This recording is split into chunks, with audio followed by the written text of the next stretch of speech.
Ele prometeu regressar. Naquele tempo meu povo conhecerá meu nome. Porque eu mesmo que falo, estarei presente. Diante de nossos olhos se cumpriu o escrito. Os que olharam a ele não serão envergonhados. Logo veremos sua transformação. Aqui está Jesus Cristo homem.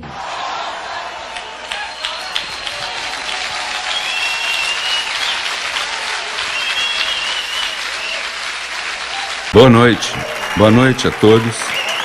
Graças.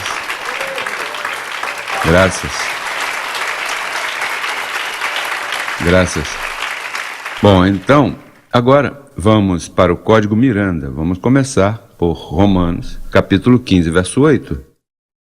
Notem o que diz Romanos 15, 8. Estes são ensinos de reforma mundial. Aí que está o código, por isso chamei de Código de Jesus Miranda. Diz: pois digo-vos, é Paulo falando, que Cristo Jesus veio ser servo da... Olha, ele não foi servo da incircuncisão, de fato ele não pregou a incircuncisão, que é o evangelho para nós gentios. Ele foi servo da circuncisão. E o que acontece se tu imitas Jesus de Nazaré? E tens que obedecer ao evangelho da circuncisão, que é o que tem acontecido por 2000 anos. Em outras palavras, nós estamos ensinando ao mundo, oxalá tu possas lembrar disso e guardar evidência para que saibas em que tua mente está sendo educada, que se tu serves a Jesus de Nazaré e tua meta é o Menino Deus e as procissões católicas, Semana Santa, tudo isso que Jesus de Nazaré fez, se em tua mente tu dá graças por isso que ele fez, e aprendemos do amor que ele manifestou e as coisas que fez em seu ministério terrenal. Mas quando Paulo diz, se a Cristo conhecemos segundo a carne, ou seja, conhecemos Jesus de Nazaré segundo a carne, já não conhecemos assim. Como quem diz, já não aprendemos dele, porque ele foi servo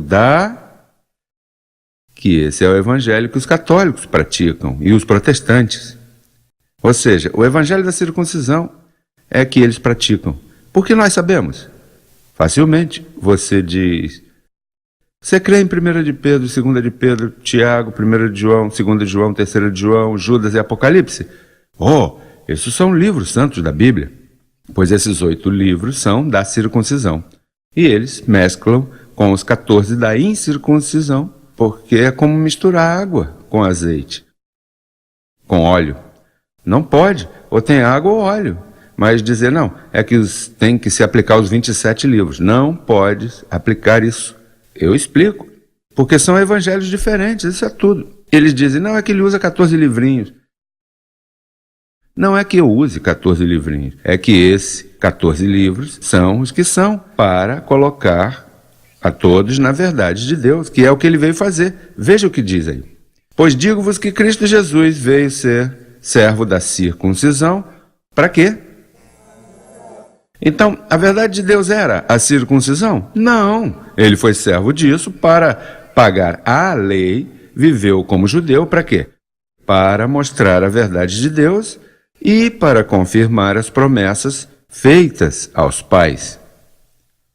Em outras palavras, que todos os do velho pacto, Moisés e os patriarcas, quando ele cumpriu a circuncisão, os livrou da lei, porque nenhum deles puderam cumprir os mandamentos de Moisés, nenhum homem pôde cumprir a lei, então se sentiam condenados. E se tu não cumpres a lei, te perdes, pois então ele teve que ser servo de algo que ninguém pôde cumprir. Então veio, morreu, ressuscitou, pagou a lei, e uma vez tenha terminado com isso, mostrou a verdade de Deus. E qual é a verdade de Deus? A incircuncisão, o evangelho que tu e eu, abençoado, experimentamos por tantos anos e nos fez felizes. Por que te faz feliz? Porque te divide a Tiago. Primeiro que você diz, peraí, Tiago vai me matar, te tira de Pedro. Pedro te diz, o diabo anda rugindo como leão. Então ele diz, peraí, isso é circuncisão. E Cristo já pagou por isso, para tirar isso do meio. Como é que eu vou agora me identificar com o livro de Tiago e com Pedro? E então, e quando vai até João, imagina, aquele que se recostava nos braços do mestre, sabe o que ele diz? Ele diz, aquele que disser que ama a verdade, deve andar como ele andou. E como é que ele andou? Na circuncisão. Então eu não posso prestar atenção a João. E João foi quem escreveu o Apocalipse, por isso ele diz, se está frio te vomitarei. Claro, é que a circuncisão é vômito. A circuncisão não serve, não te vai fazer feliz. Bom, veja o que Paulo diz quando fala da circuncisão. Diz, transtorna casas inteiras. Olha, eu não sei o que acontece com os pastores. Onde tem a cabeça? Diga-me, o que você tem na cabeça? Teia de aranha, esterco? Eu não sei o que esses pregadores que estão contra mim têm contra, se o que eu faço é defendendo. Estou situando eles para que a maldição não caia em cima deles. E ainda se empenham em... Eu não sei, eu te digo, é uma cegueira tremenda. Olha, e a pessoa explica assim, olha, peraí, não, isso não é. Peraí, leia. Não.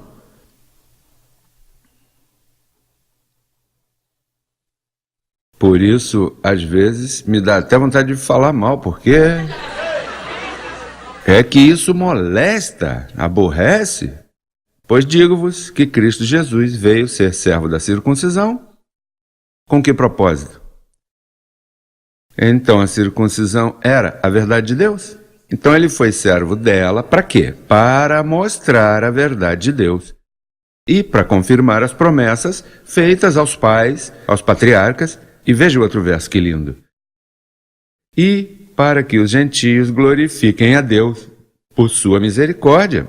Como está escrito, portanto, eu te confessarei entre os gentios e cantarei a teu nome.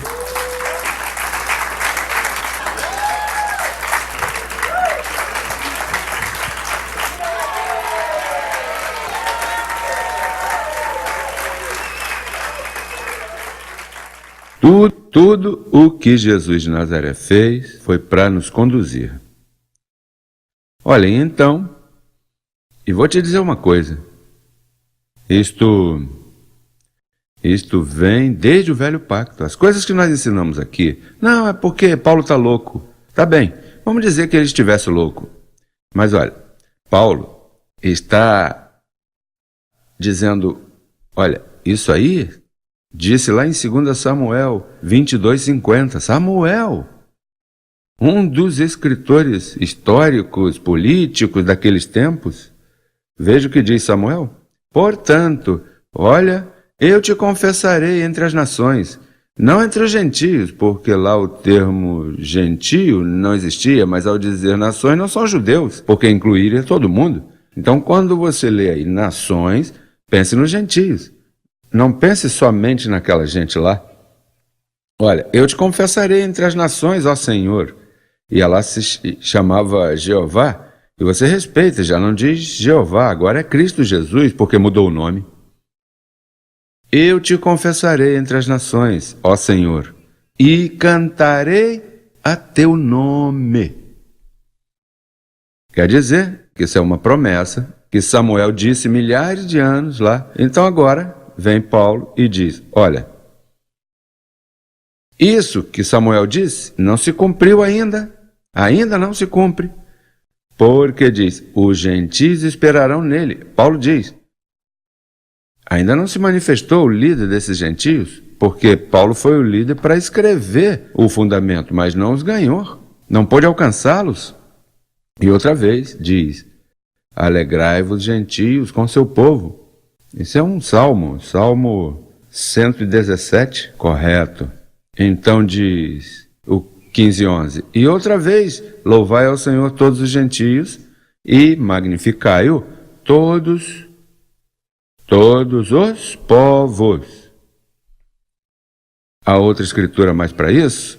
E outra vez diz, agora vem Isaías, outra vez diz Isaías, estará a raiz de Jessé, e o que se levantará a reger, se levantará para quê? E não havia se levantado nos tempos de Paulo? Não, está falando aí de futuro. Diz, olha, isso não é ainda, eu estou escrevendo o fundamento, mas vai se levantar a raiz de Jessé, e a raiz de Jessé é o renovo.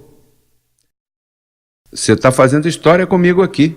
Essa escritura está se cumprindo aqui.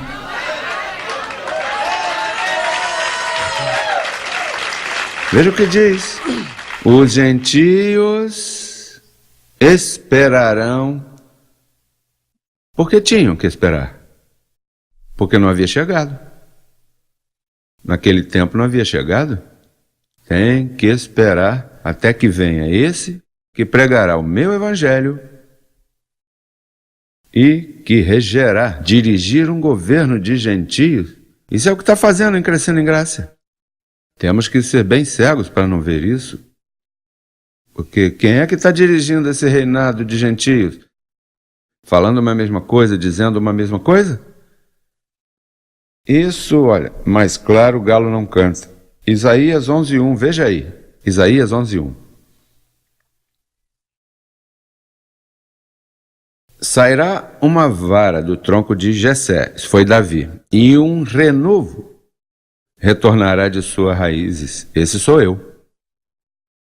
Diz, veja o que diz, olha, e repousará sobre ele o Espírito do Senhor. Espírito de sabedoria e de inteligência. Espírito de conselho e de poder. Espírito de conhecimento e de temor do Senhor. E lhe fará entender diligentemente no temor do Senhor. Não julgará segundo a vista de seus olhos. Não conhecerá ninguém em carne. Pode vir com um brinquinho, pode vir uma mulher por aí meio desbotada, como vier, um corpo assim ou corpo assado, pode vir como der na cabeça, de calça comprida. Diz, e nem arguirá pelo que seus ouvidos ouçam. Por isso aqui você não tem que preencher uma ficha. Sabe que tem igrejas que tem um questionário de você casado quantas vezes? 2 vezes. Não qualifica para diácono. Já começa, não qualifica para diácono. E o que mais? Já foi preso? Sim. Não pode participar na tesouraria. Então, que preferência sexual tens? Bom, eu me chamo Monse.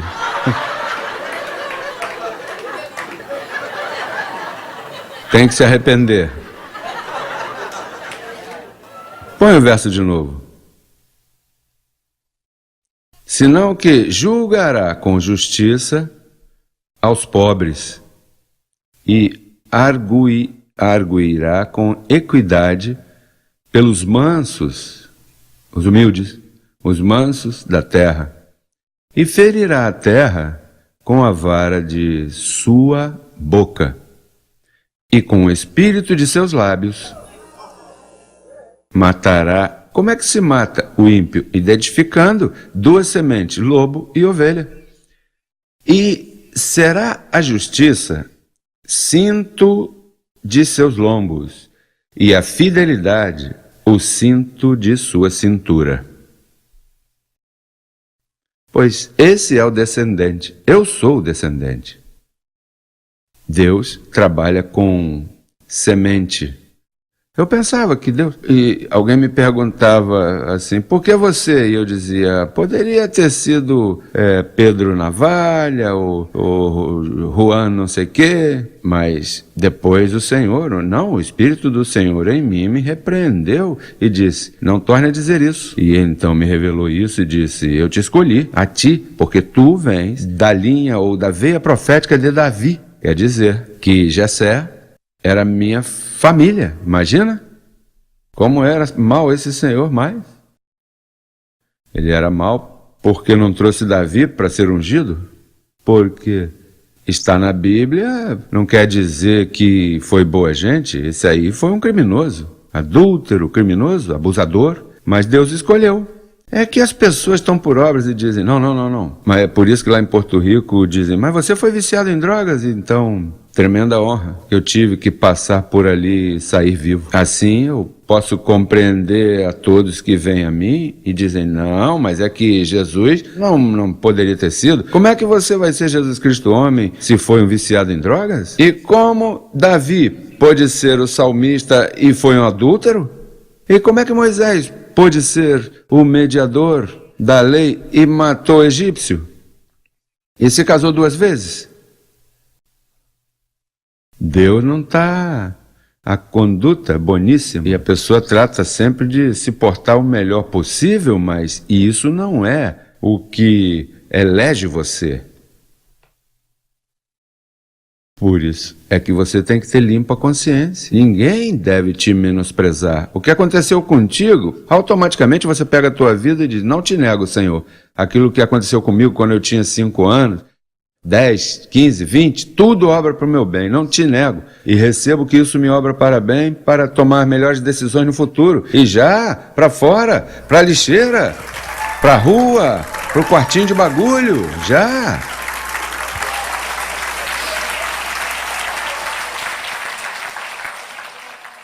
Lixeira, né? Então, vamos ver agora Romanos 7,4 para entender por que razão lemos tanto isso, né? Mas tem que utilizar sempre o mesmo. Não podemos inventar nada novo. Romanos 7,4 diz, assim também, vós, irmãos meus, morrestes a quê? Morrestes à circuncisão, correto? A lei, circuncisão, vá aplicando esses termos. Morrestes à circuncisão mediante quê? E qual era o corpo de Cristo? Jesus de Nazaré. Então, para que sejais de quê? Não de Jesus de Nazaré. Então, tu tens que ser de quem? E qual é esse outro? O que ressuscitou dos mortos. Com que propósito? Por vontade de José Luiz de Jesus, a fim de darmos frutos para Deus. Agora, a pergunta para ti, que estás me vendo pela internet, é esta. Tu és do outro ou continuas com Jesus de Nazaré? Te dás conta? Aí já falhaste, já perdeste a prova, tem que fazer de novo. Se tu não és do outro ainda, tu estás em adultério espiritual. Teu pastor é um adúltero espiritual, tua denominação é adúltera espiritual porque está com 2 maridos. 2 maridos. Isso é o que diz o verso 1 e 3. Vamos ver Romanos 7,1 para que vejas a analogia do matrimônio, como apresenta, tão interessante. Veja o que diz. Eu recebo que hoje, ainda que seja, alguns 15 ou 20 mil pessoas são iluminadas, verdade?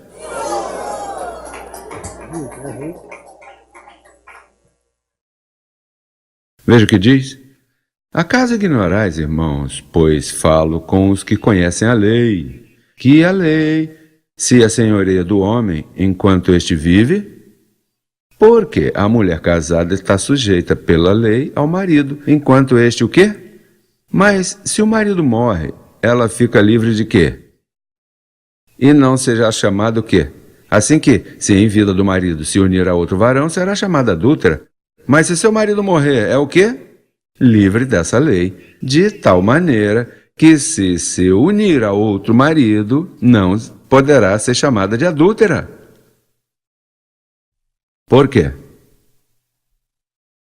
Digo, na lei, você não poderia se casar de novo? Já viu esses pentecostais que não permitem que um pastor torne a se casar? Por quê? Porque estão debaixo da lei e não podem se casar.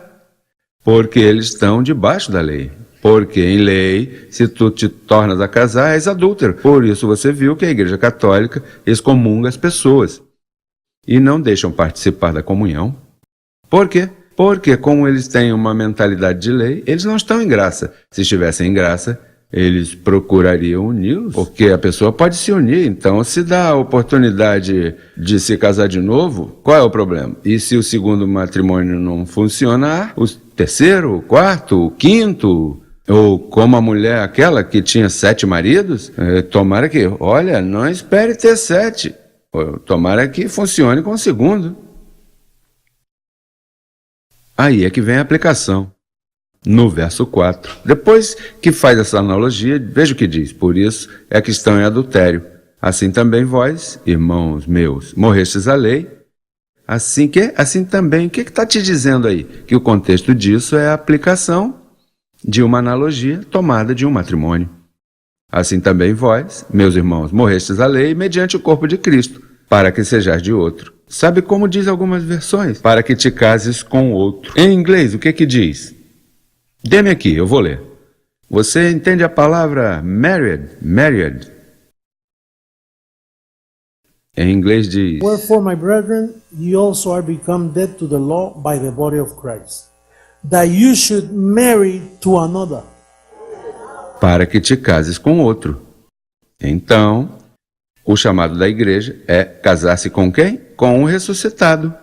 Mas então, se te casas com um ressuscitado, não podes continuar praticando batismo, santa ceia, expulsando demônio e tudo, porque uma vez que te casas com esse novo marido, esse marido é quem te apresenta perfeito com uma só oferta. Esse marido foi quem destruiu o diabo. Por isso é que eles não querem se casar de novo. Eu quero que cometam adultério com este marido, mas eles, por não cometer adultério, ficam com Jesus de Nazaré, porque lá tem diabo.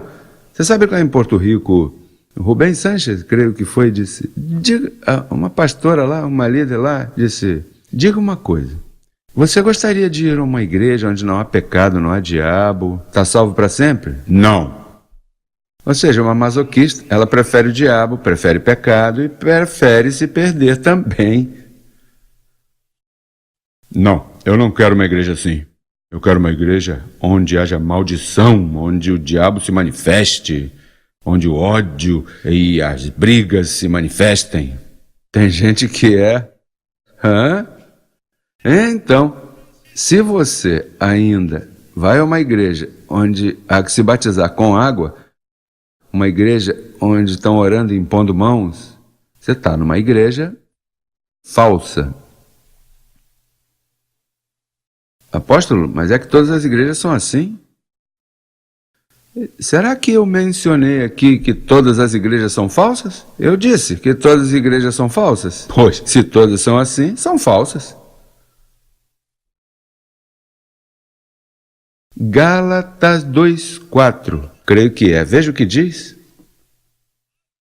Paulo falando dos irmãos que tinham o primeiro marido, Jesus de Nazaré, dizia, e isto apesar dos falsos irmãos, introduzidos a escondidas, que entravam para espiar nossa liberdade, odeiam a liberdade, que temos em Cristo Jesus para reduzir-nos a quê? Olha, você sabe o que é isso? Que tu vês um irmão que entra à igreja e diz a ele, como está, irmão? Reinando em vida. Não, não reine.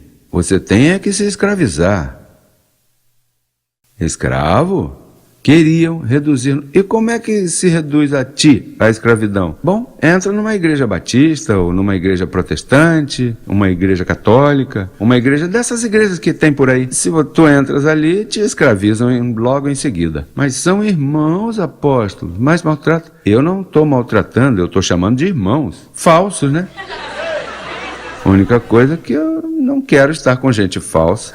Bastante gente falsa já tivemos durante toda a vida para continuar andando com gente falsa. Declaro por meus lábios e confesso e me comprometo o que estou dizendo, sabendo o que estou dizendo, que todos os pastores que estão me escutando, seja a denominação que seja, tu és falso. Portanto, olha, pode dizer o que queira, não me interessa.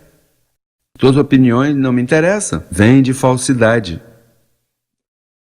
Eu peço a vocês que se cuidem de todas essas igrejas. Não os maltratem. Eu não mandei maltratar, mas que tenha olhos, olha, biônicos. Cuidado com o que está dizendo isso, porque está dizendo Deus te abençoe.